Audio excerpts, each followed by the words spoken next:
Well, 2 weeks after the terror attacks in Brussels, investigators are asking the public for help in finding the suspect that got away. There's new video of the unidentified suspect who was originally spotted at the Brussels airport with two of the suicide bombers. Surveillance cameras captured his 2-hour-long walk back into the city following the explosions.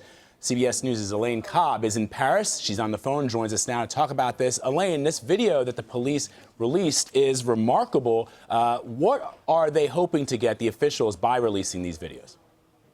Well, Vlad, they're hoping that it might jog someone's memory. Up to now, all we've had is the video from security cameras at the airport. By giving his itinerary and saying he was on this street, then he walked past this hotel, and he went past the car park for the rental cars. If you were there, do you remember anything? And also they note at some point after leaving the airport, he got rid of his light-colored coat. So police are asking if anyone found it in that broad area that they've identified between two shots. They say, if you found it, could you contact them, because it might contain DNA traces that could lead to identifying him, because, of course, they have had, they're still no nearer to identifying who he was. Elaine, you and I have both spent time in Brussels and in Molenbeek. I don't recall there being any CCTV cameras in Molenbeek, for example. I don't know if you perhaps have seen some or are aware that there might be some. If there are any kind of CCTV cameras, are they hoping that perhaps one of those have picked them up in that area?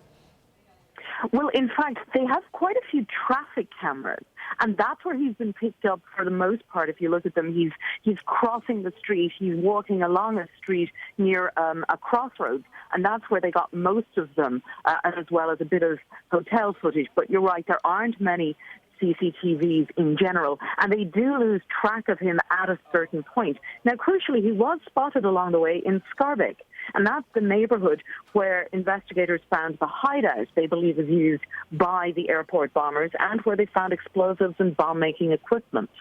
And Elaine, presumably, so what's interesting about this video that for our viewers who are watching, it shows him leaving the airport. Let me just set the scene. It shows him leaving the airport, and he's traveling on foot. It's pretty remarkable. Leaving the airport, walking on foot almost 3 hours, 2.5 hours or so. There it picks him up again. At some point, he sheds that white coat that we've seen in the video or the picture of him at the airport, and he traverses essentially the entire city. But at one point, when we pick him up again, when the cameras pick him up at a later point in time, he doesn't seem to be wearing that white coat. So I guess police are looking for that jacket. Perhaps that might contain DNA evidence or some other kind of evidence. Absolutely. And they're also saying, because the initial airport footage all had man in hat and white coat, and now they're saying, look, if you were in Schaerbeek or in nearer town, tell us if you saw a man who was wearing dark trousers, brown shoes with white soles, and a light-colored shirt with dark elbow pads, because that's what he's wearing later on in the video. And people might have not thought of him because they just knew about a coat. They're also asking anyone who might have been taking photos along the way, people leaving the hotel, if they're saying goodbye, would they have taken a last photo? Is he in the background of somebody's photos? And they're asking anyone who was around at all that morning during those 2 hours along that 5-mile walk that he took, if you see anything that just might be a hint, please contact the police. And they're saying, even if you've left the country and you were a tourist or on business in Brussels, take another look at this video and see, do you remember anything? Because really, they have no clue as to who he was, and they really are searching hard to find anything. All right.